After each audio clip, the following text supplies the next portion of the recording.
I have a question that's important to me and to many people who are searching for something or seeking perhaps what you call self-realization or Sahaja Yoga or something. Some of us don't know exactly what it is. Yes, and we find that there are many teachers. How do we recognize those teachers that you might call fraudulent from the real ones? It's so difficult because they all seem to be able to inspire us in certain ways and give us experiences. How do we know who is teaching something that's true and who is being deceptive? First and foremost thing is, anybody who lives on your earnings is not a guru. A guru will never live on the earnings of his disciples. But here there are people who have built palaces, bought aircrafts and cars and this. I mean, this is something one should understand. It's so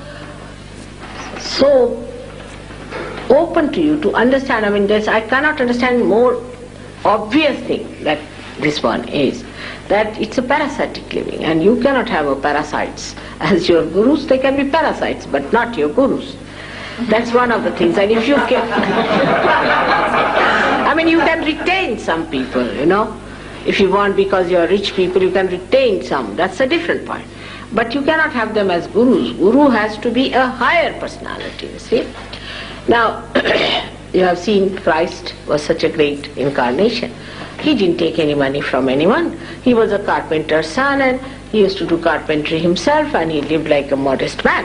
He never lived with big cars and big houses. It's not necessary, because such a person is himself is a very big king, you see, like a big emperor. He doesn't need anything. An emperor doesn't need anything, because nothing can give him comfort except that he himself is in complete comfort. So such a person doesn't want anything. So you must see that such a person has no needs of comfort at all. He can sleep on the grounds, he can sleep anywhere. Now, in this life, I should say I come from quite a wealthy family, or married to another wealthy man. You can say that way, according to your own relative ideas. But to me, I can sleep anywhere. I have no problem. I have no problem of food, no problem of sleeping anywhere, no comfort. And I find it is beyond my self-respect to live on the earnings of others. It's not proper. But you are my children. Supposing now you bring a flower to me or something, it's all right. But I can't have a palace out of your money and all this. It's absurd, absolutely absurd. So this is one thing one should know, that it pampers our ego, that we can purchase our guru.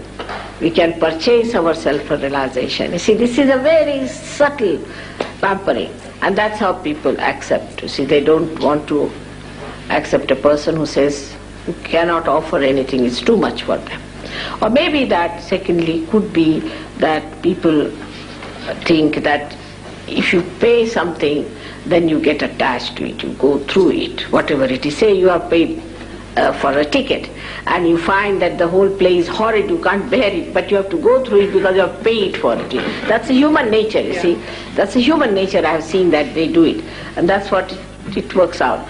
But this is very gross level, I'm telling you. But another should be that in these modern times it is promised that you will become prophets. You have to become prophets. So you must see, have you become prophets out of these? The easiest is to see the disciples of this man. Any XYZ who says he's a guru. Now what is happening to the disciple? Is he a free person? Has he got any knowledge? Has he got any mastery? What has he achieved by being with that person? Now you have seen here there are Sahaja Yogis, one better than the other. You talk to them, they are knowledge. Some of them have met me only for say 8 days or so, they have become knowledge. So what have they achieved, you should say? What is their style of life, their pattern of life, how they behave? And there cannot be any privacy about it. You see, like mafia, you don't tell that and you don't say that and you shouldn't do that. Of course in Sahaja Yoga, the truth is exposed gradually. But it is not like this that if you give some money, nobody knows. Everybody knows everything in Sahaja Yoga. You see, now supposing we have to build an ashram, say for example. All right, you build your ashram, you collect your money, do what you like and know about it. I have nothing to do with it. Also among yourself you should know how you got the money, how you spent it, what is the expense and all that. Because ashram you can pay for, but not for your realization.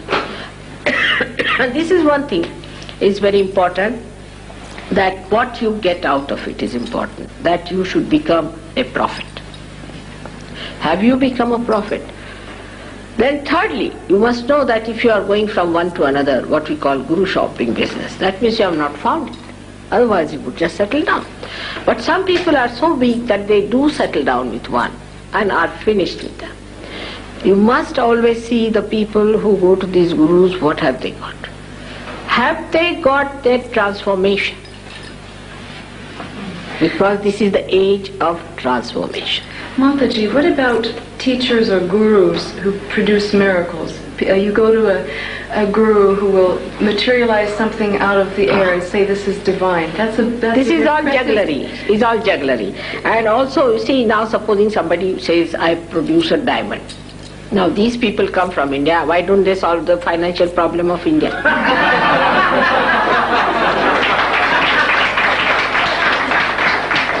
Secondly, you see, at every point they can be challenged. You should say that, then all right. One gentleman came to me and said that he gave me a diamond. I said, why you? How many diamonds you have? He said, hundreds. Then I said, why did he give you? You should give to your driver who hasn't got a diamond. You see, that is what it is. So it is all jugglery. You should see those who materialize. What have they given you? They have to give you something eternal. If they talk about God, God is not going to give you diamond. Which God has given diamonds to people? Have you heard of anyone giving diamonds? No. So you should ask for something which is the highest, which is the supremost.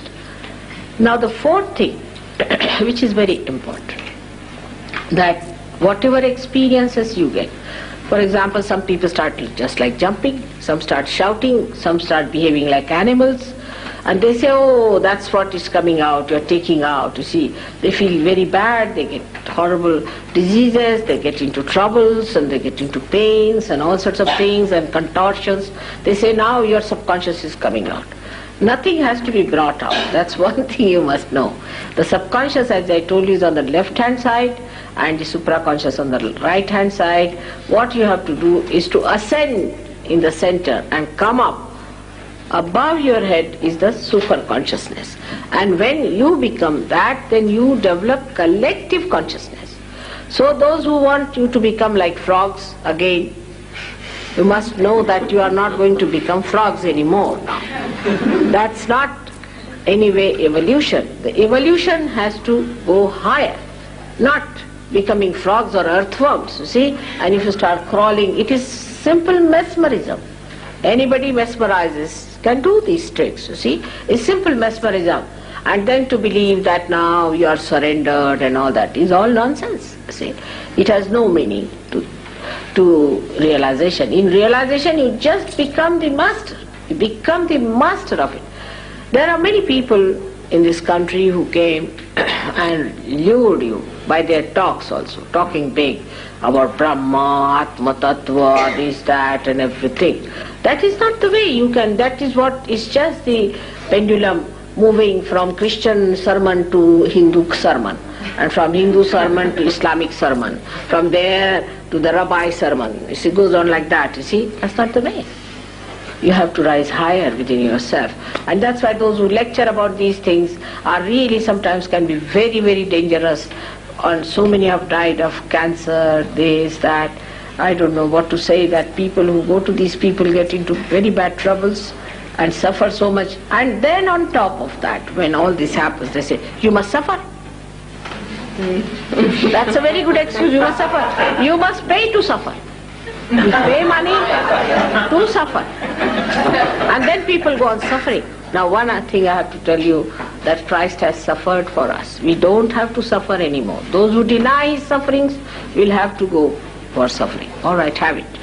But He suffered for us. There is no need for us to suffer anymore. When He is awakened within us, He takes away all that is our ego, means our karmas, our superego, that is our conditioning, completely removed, and you become one with the divine. There is no need for anybody to suffer.